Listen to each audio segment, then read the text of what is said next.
This has been Alcoa Presents. Alcoa also brings you on another network the award-winning Alcoa Theater. Both shows by Aluminum Company of America and its distributors from coast to coast. Brooke Taylor speaking for Alcoa.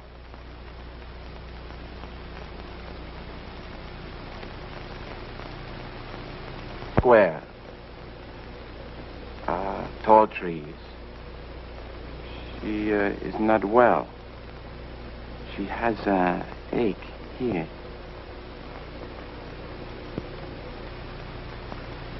You are witnessing the recreation of an actual experiment in extrasensory perception. It is called psychometry. Peter Hurkos, one of the psychic marvels of the 20th century, is in the laboratories of Dr. Lars Lindström, M.D. Somehow, by merely touching an object, Hurkos can tune in to whoever else has also touched that object. Now, if such a process could be understood, the riddle of mind over matter could also be understood. A riddle as basic as the mystery of life itself. Alcoa presents a new and unusual kind of television program that takes you just beyond the world in which you live. Alcoa presents Aluminum, from the world's leading producer, Aluminum Company of America, who creates new and unusual uses of this wondrous metal for the world in which you do live. And now, John Newland takes you one step beyond.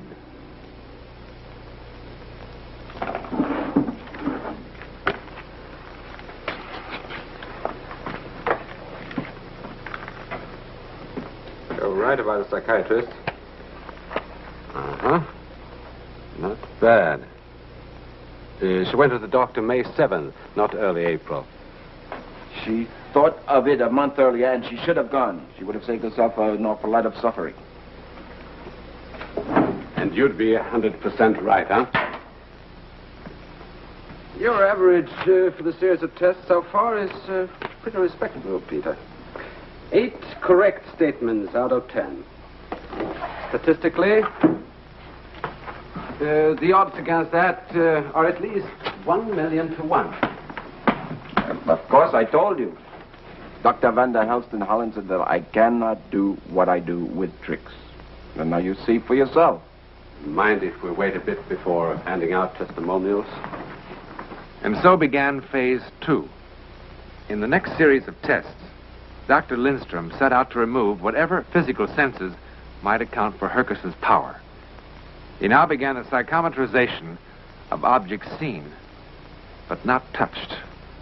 I see monuments telling of history. Hands off. What are you trying to do to me? What we agreed to do. See how good you are when you can't touch.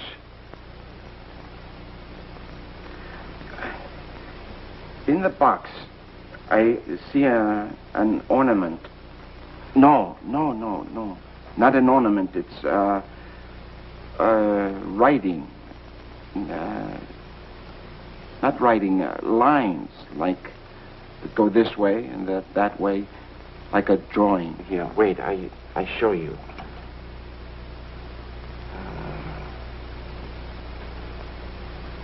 Like so.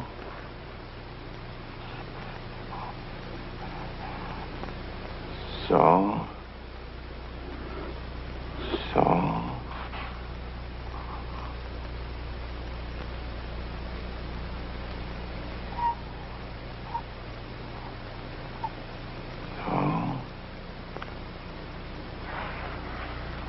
What is that? Looks like Egyptian hieroglyphs. No, what do I know of that? Let's see. I'm remarkable. I mean, without even knowing and without even touching.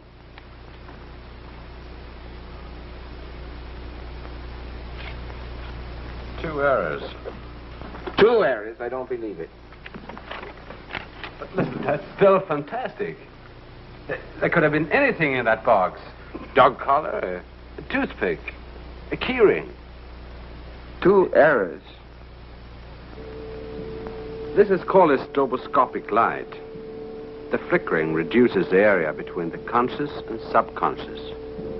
Whatever it does, it feels fine. I received this letter this morning. I haven't opened it yet. Tell me what's in it. I see a harbor, beyond it, a city with big buildings. The city is New York. Letters from New York. It's coming closer. The big building. There's one building. The letter is from the building. From a man 76 years old, white hair. I see everything. Doctor, I tell you, I see everything. Why? Why what? Why should the strobe light make any difference? Well, I don't know, but it does. Right now, everything is gone. The light flickers, you flicker. What's wrong with that? I don't know. I don't know. Maybe we should be celebrating. Then I proved it. I'm finished. The ultimate purpose of our work is to try to understand what extrasensory perception is. Well, maybe we're getting a little close. Then I think you should be happy. All by ourselves. Right here in this little room. We may have just dumped man's deepest hopes into the garbage can. Instead of a psychic marvel, maybe you are no more than a radio receiver. A what? Why should the strobe light change anything? All it is an electrical impulse. What's ESP? An electric spark? I don't care what you call it. When I touch things, I know. And when I don't touch things, I know. Put on the light. We go some more. You can build yourself the electrical marvel, AM and FM, and go back on the stage. I'm sorry. Peter, science has reduced everything in this world to 92 elements. Everything except one thing, the human mind. If what we've got up here, if what we know and feel can be analyzed chemically, then I can't rationalize it. But I want it to be more than an electric spark. Infinitely more. I guess that doesn't make sense. No, it makes sense to me, Doctor. There is one way to prove if we're on the right track or not. How? You won't like it, Peter. What I'm going to turn on is called the Faraday cage.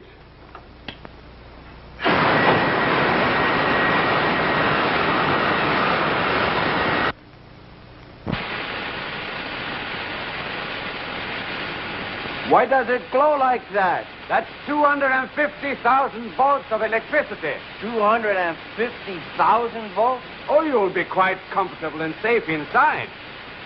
Me?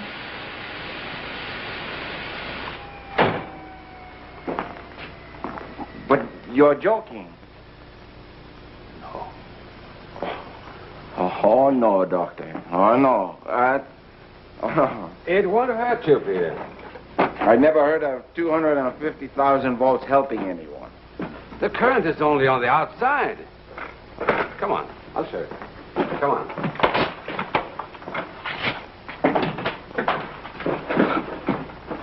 Sit down. Now, what is this supposed to prove?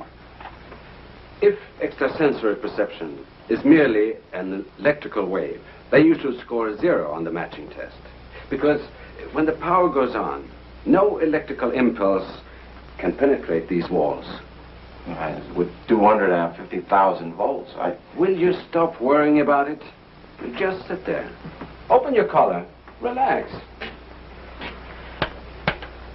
This is the way you work the intercom. I brought you a set of objects. Here. I have a similar set outside. And when I point at one object, you tell me which one it is. Okay? Good luck. One moment. How do I get out of here? I'll open it for you. Well, why can't I open it myself to get out? You might get panicky and try to leave before the power is down to zero. And at that moment, you touch the outside metal. Goodbye, Peter Hurkos. Bye, Peter. I'm turning on the power now.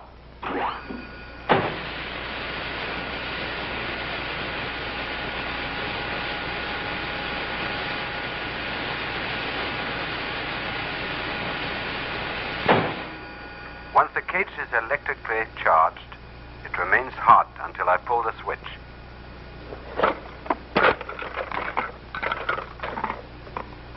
Want to start?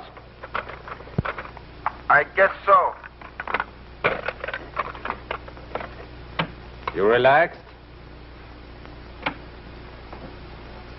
How can I be relaxed in here? What am I pointing at now?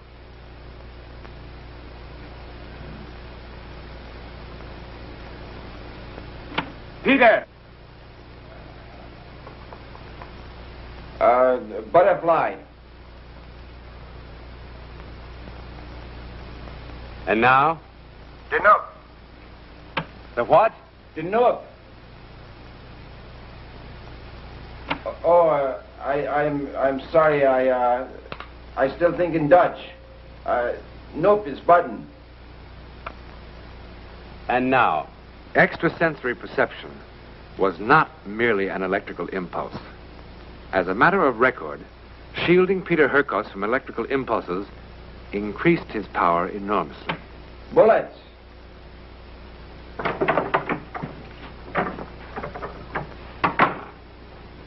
Peter? Where have you been? What, the movies, Doctor? That's every night this week. All right, come on in. I want to meet somebody. No, Come on. nine, Peter Hurkos, Mr. Kibbe. We were just discussing... No. Not Mr. Gibby. A policeman. Well, I warned you. What is it? Captain Kibbe is an old friend of mine. He heard about you and he phoned. Your work with the French police in that Dijon case is simply beyond belief. What I mean, how you could tell that little girl... Peter, the captain wonders if... Yes, I know what the captain wondered. No, I'm sorry, I don't work with anyone anymore. Just the laboratory. Nothing else. Yes, it's an earring. I see trees, many trees, raining. The ground is wet, raining all night. A muddy road. The woman...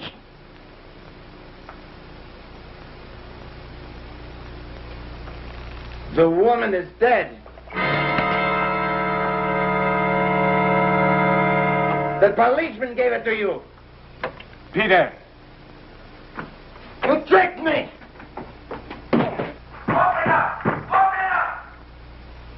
All right, Peter. Okay, I'm going to turn it off now. I'll never trust you again! Listen to me. No, I won't listen! For the 20 seconds it takes for the power to drop to zero, you're going to have to. I have Captain Kibbe in the laboratory with me. I just surprised! You know so much from the earring, you must know the terrible way she was killed. Open!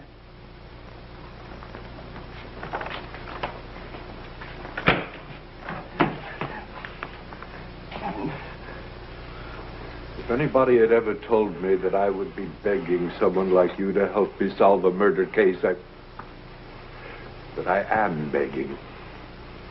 Mr. Hurkos, if you could have seen the condition of her body.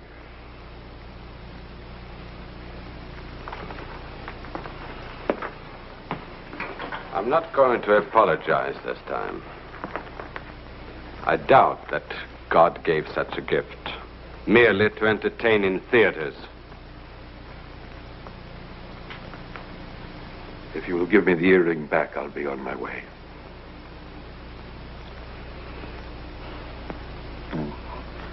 I'll help you if I can.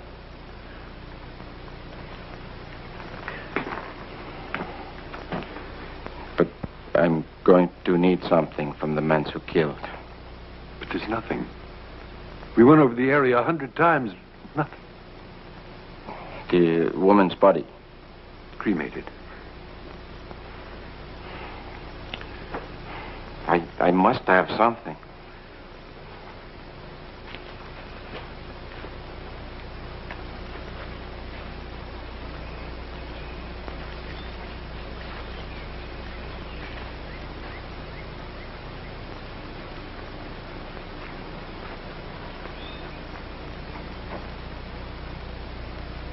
It was here.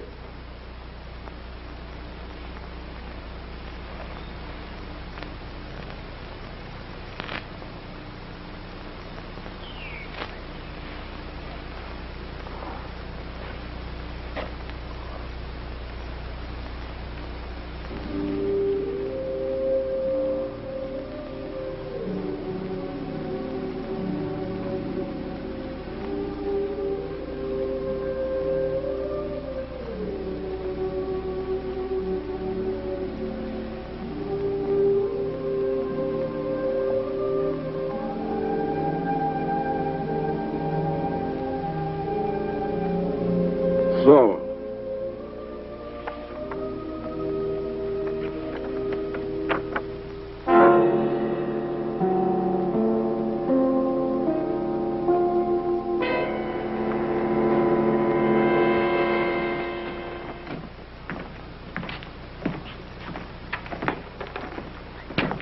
yeah, this is a car.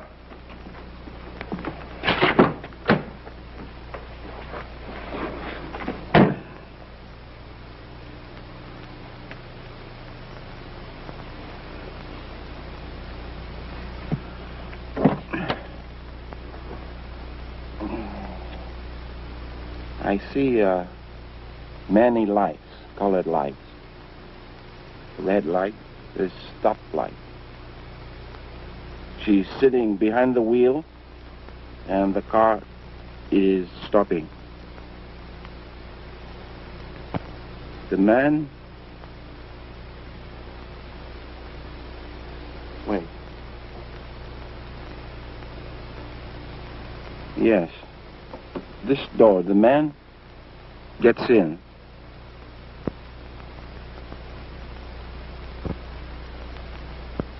I feel very strongly. He has a gun. Connor's woman was strangled, Mr. Hurkos. Yeah, I say this. He has the gun to frighten. There are no bullets. Go on, Peter. His mind is sick. What else about him? He lives old building. 1-8. 1-8. A hotel with dirty curtains. There must be 100 hotels like that in town. Yeah, but I feel strongly. 1-8. 1-8 what? I don't know. Vogel.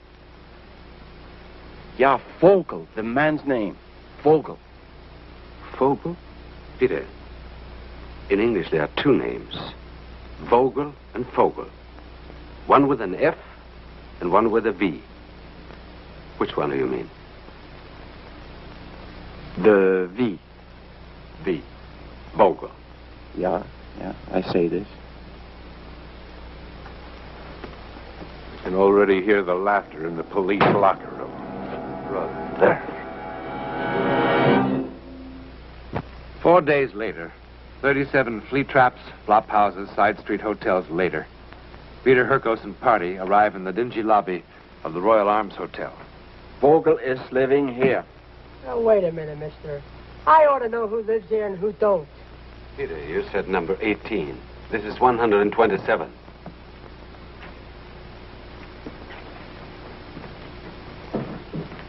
Where's he going? Hey, is he crazy?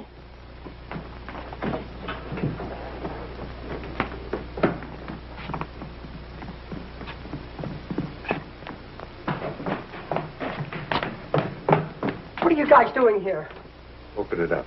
There's no Mr. Vogel in this room. Open it up. Don't you cops need a search warrant anymore? Open it up. Just as a favor to me.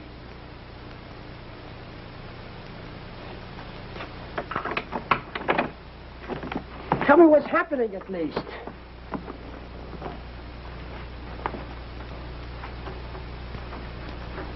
Yeah. His mind is like an animal's. It's filled with hate and fear. Women fill him with hate, with fear. He's very sick. Who's sick? I thought my room rent was paid till next Saturday. I tried to stop him, Mr. Bird.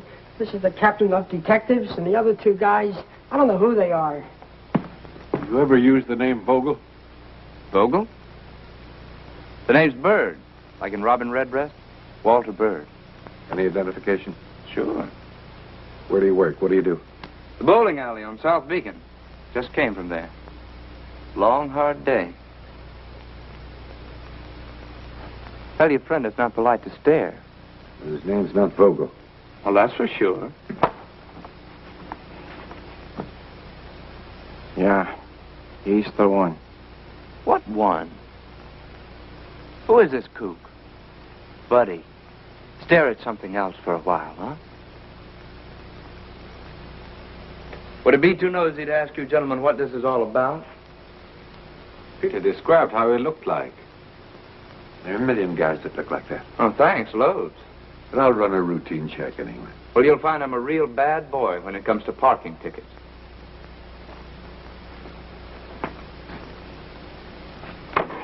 What's he up to now? Hey, what is he, a hound dog or something? Come on, Rover, knock off.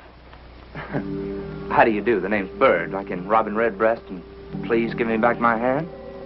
What have you done? Let go, will you? That woman in the picture was not the only one. What's the matter with this guy? Make him let go. There were much more. Let go my Many hand. more women. Let go my hand. Yeah.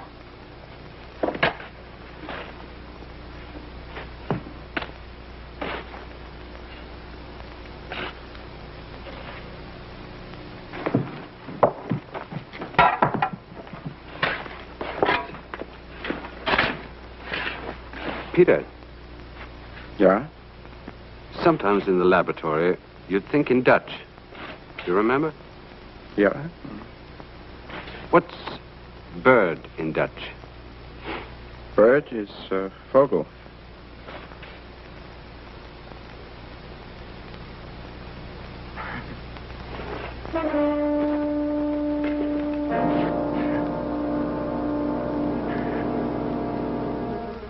She laughed. She just laughed.